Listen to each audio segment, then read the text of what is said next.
guys, Jennifer from Scrapping Under the Influence. So I have put together a process video showing how I made all three of these projects using the Doodlebug Pumpkin Spice paper, the matching petite prints, and the odds and ends. So it's going to be fairly quick. I'm just kind of showing you how I did this. It's not a full-on tutorial. So we're going to do some little place cards, some little Thanksgiving place cards. And these are just using artisan cardstock, some of the petite prints, and then the Doodle Pops. And that's literally one package of Doodle Pops on each one of these.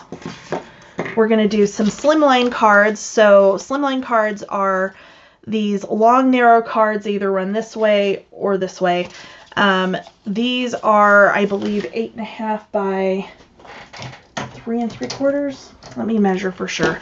Slimline cards are typically, so 8.5 by 3.5. The biggest you'll see Slimline cards, they're usually between 8.5 and 3.5 and 9 by 4. So again, we're just using the shape sprinkles, we're using the cut aparts, we're using odds and ends, and just making a very simple, very quick card. These are great to do with the leftovers that you have from a Doodlebug collection, and you can get tons of cards out of there. Tons and tons. And then last but not least, I did just a very simple fall banner. Again, artisan cardstock, the cut aparts, the odds and ends, and there you go. So let's get to it. All right, let's get started with our Thanksgiving place cards.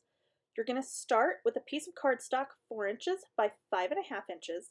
You're going to score this with the 5.5 at the top at 3/4 of an inch, again at 2 inches, and then again at 3 inches. You're going to fold and burnish all of your score lines.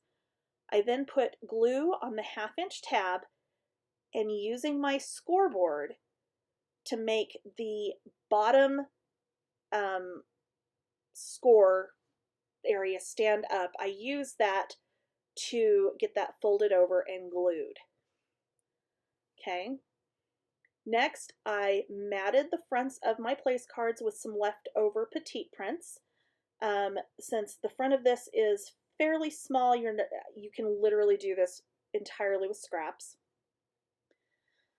After that, I took scraps of artisan cardstock. I wrote the names on them, cut those down to the size I wanted, used my corner rounder, and then just proceeded to decorate my my place cards with the Doodle Pops and the little pieces that came with the Doodle Pops. So like the leaves on this one, for example. And at the end, there we've got 4 different place cards. All right, let's move on to our Slimline cards. So Slimline cards are very popular right now. They are typically 3.5 by 8.5 or 9 by 4. This one we did do 3.5 by 8.5. So our base is 8.5 by 7, scored in the middle at 3.5 inches. You can do this horizontally or vertically. I've matted it with some of the petite prints and then cut small panels to layer across the front of the card. All 3 of those I have put some thin foam tape on the back to pop them up. On my center panel, I used one of the cut aparts, put it on foam tape to pop it up, and put it in that center panel.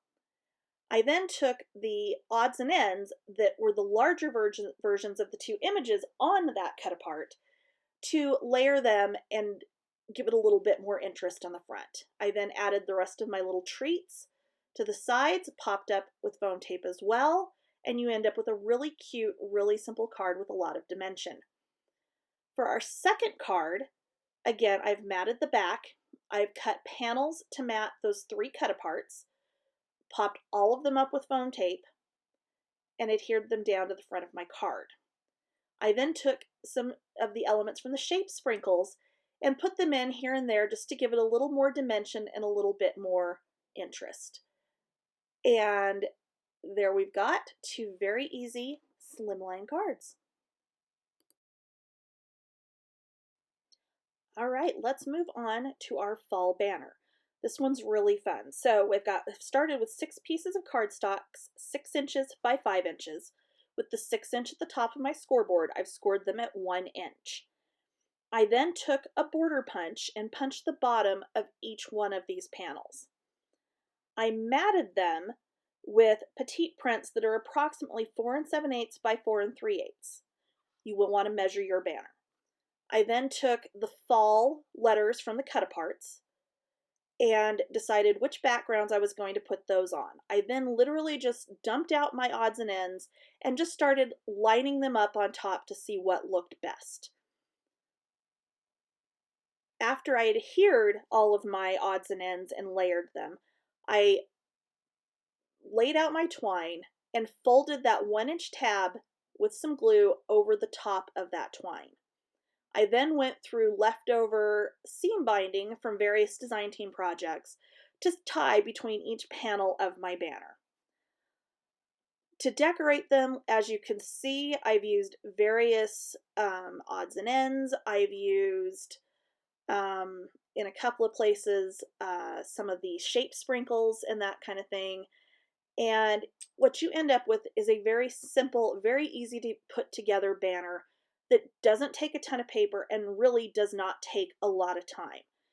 Odds and ends are so fun to work with, and there's so many different options and things that you can do with them. I hope you all enjoyed my process video for these projects, and if you make them, please share them on Scrapbookers of Country Craft Creations and Scrapping Under the Influence.